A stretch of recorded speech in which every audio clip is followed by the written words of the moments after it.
금값이 계속 오르면서 금을 사거나 금 관련된 상품에 투자하는 것에 관심을 많이 가지실 텐데요. 오늘 알찬 생활에서는 금을 사고 팔거나 금 투자 시 발생하는 세무 정보를 자세히 들어보겠습니다. 안태환 세무사 함께하겠습니다. 어서 오세요. 안녕하십니까? 네. 자, 먼저 금을 사고 팔 때 세금이 어떻게 됩니까?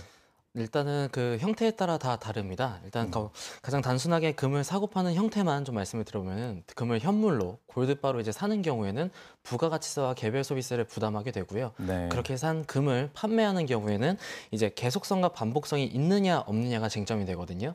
계속 반복성이 있다고 하면은 사업성이 있다고 보아서 세금이 과세가 되지만 단편성이라고 보면은 세금이 과세되지 않습니다. 예. 그러니까 내가 소득을 내면 소득세 같은 것들을 좀 내야 되는 부분이 있군요. 예.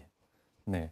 그 개인 간에 금을 거래하거나 주고 받을 때는 어떻게 해야 됩니까? 이것도 신고해야 되나요? 이제 앞에 질문에서 답변 드렸다시피 이제 개인 간 금거래의 경우에도 반복성과 사업성이 굉장히 중요합니다. 아무리 개인이 이제 사업자가 없다고 하더라도 계속 반복적으로 금을 거래하면은 세무서에서는 이게 사업성이 있다고 봐서 소득세를 과세할 수가 있거든요. 네. 근데 그게 아니라 단순히 개인과 개인 간에 단편적으로 금 거래를 하는 경우에는 별도의 세금이 없다고 생각하시면 되는 거고요. 네. 간혹 많은 분들이 이제 금을 거래했을 때 양도소득세를 내야 되는 거 아니냐라는 질문을 많이 하시는데 금 현물 거래 같은 경우에는 소득세법상 양도소득세 과세 대상이 아닙니다.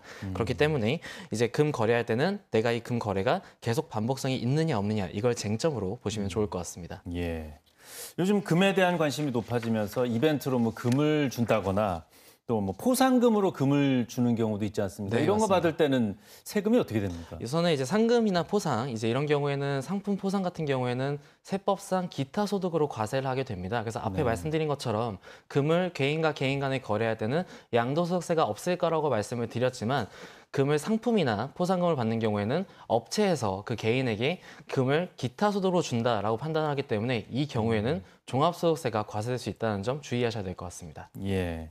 또 자녀에게 금을 상속하거나 증여하는 경우도 꽤 있지 않습니까? 네, 이럴 때는 맞습니다. 어떻게 됩니까? 세금이? 일단은 앞서 말씀드린 건데 양도소득세만 말씀을 드린 거고요. 상속과 증여 같은 경우에는 쟁점이 부의 무상 이전입니다. 그렇기 때문에 금이라고 할지라도 이것도 부기 때문에 네. 상속은 돌아가시고 나서 발생을 하는 거고 증여는 생전에 주는 거기 때문에 금이라고 할지라도 상속세와 증여세는 발생하게 됩니다. 예, 그렇군요. 또 해외에서 가져오는 경우도 있지 않습니까? 네. 금을. 이럴 때는 세금이 어떻게 됩니까? 뭐 이제 금을 골드바를 가져오실 수도 있고 금 이제 상품을 가지고 오실 수 있을 것 같은데 여기서 가장 중요한 거는 여러분들 이제 미화 800달러를 기억하시면 좋을 것 같은데요. 미화 800달러는 이제 개인이 가지고 올 수 있는 면세 한도입니다. 그래서 미화 800달러 미만의 금을 가지고 온다고 하면은 부가가치세가 면세가 되는데요. 근데 여기서 중요하게 보셔야 될 점은 금만 800달러가 아니라 금을 포함한 모든 물품을 가지고 800달러를 판단한다는 점을 주의하셔야 될 것 같습니다. 예, 요거는 그 국제 세관 그 비용 정도 규모라고 보면 되겠군요. 네, 그렇게 생각하시면 될 것 같습니다. 예. 또 돈 대신 금을 적립하는 금 통장도 있지 않습니까? 네. 골드뱅킹이라고 하는데 이거는 일반 돈하고 어떻게 세금이 어떻게 다릅니까? 우선은 이제 골드뱅킹은 금을 실물로 들고 있는 게 아니라 금을 이제 통장을 가지고 거래하는 은행 상품이라고 생각하시면 좋을 것 같은데요. 그래서 이걸로 활동할 때 매매 차익이 발생했을 때는 배당 소득으로 해서 2천만 원이 넘어갔을 때는 종합소득세가 과세된다라는 정도만 알고 계시면 좋을 것 같습니다. 예. 좀 자세히 좀 더 들어보겠습니다. 이 부분이 많은 분들이 궁금해하실 것 같은데 네. 금도 주식처럼 이제 투자가 되지 않습니까? 요즘 ETF, 금 맞습니다. 관련 ETF가 있는데 그러면 이것도 뭐 한 주식 세금하고 좀 비슷할 수도 있겠네요. 그렇게 이거는. 생각하시면 가장 편하실 것 같은데요. 이제 ETF도 국내 ETF와 국외 ETF가 따로 있습니다. 그래서 예. 국내와 국외 ETF에 대해서 각각 과세 방식이 좀 다른데요. 국내 ETF 같은 경우에는 수익을 배당 소득으로 보아서 과세를 해가지고 결론적으로 2천만 원이 넘어가면은 종합소득세 과세가 발생할 수 있습니다. 네. 그리고 국외 ETF 같은 경우에는 매매 차익을 가지고 매매 차익이 연간 250을 넘어가면 그 250을 넘어가는 부분에 대해서 22% 양도소득세를 과세를 합니다. 앞에서 제가 금 같은 경우에는 양도소득세 과세 대상이 아니라고 했는데 ETF는 증권 계좌 거래이기 때문에 네. 증권 거래는 양도소득세 과세 대상이다. 이렇게 정리할 수 있을 것 같습니다. 네. 주식하시던 분들은 실물금도 좋지만 이렇게 ETF 거래가 좀 수월하니까 네. 이런 것들도 좀 고려해 보시면 좋을 것 같겠습니다. 또 금 시장에서 금을 직접 거래할 경우에 이것도 양도소득세가 적용이 될까요? 일단은 결론 먼저 말씀드리면 양도소득세가 발생하지는 않습니다. 이제 금시장이라고 하면은 KRX 금시장을 의미를 하는데요. 예. 금시장은 장내에서 매매하는 경우에는 부가가치세가 면제가 되고요. 그리고 매매 차익에 대해서는 비과세입니다. 하지만 이제 장내에서 거래하던 금을 그 장 외로 인출하는 경우에는 부가가치세가 과세가 된다는 점을 이해하시면 될 것 같고요. 네. 이때도 양도소득세는 발생하지 않습니다. 그렇군요. 예. 또 금을 오래 보관하는 경우가 있지 않습니까? 네. 뭐 돌반지 뭐 이런 그렇죠. 것들.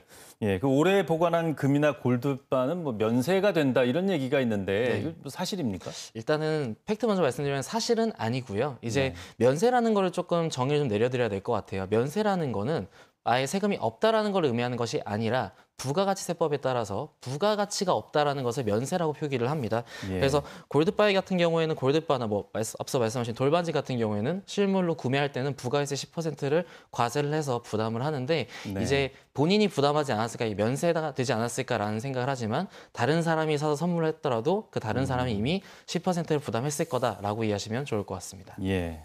자, 끝으로 금을 사고 팔거나 투자할 때 세무상 좀 주의해야 될 점, 신경 써야 될 점 끝으로 전해 주시죠. 네.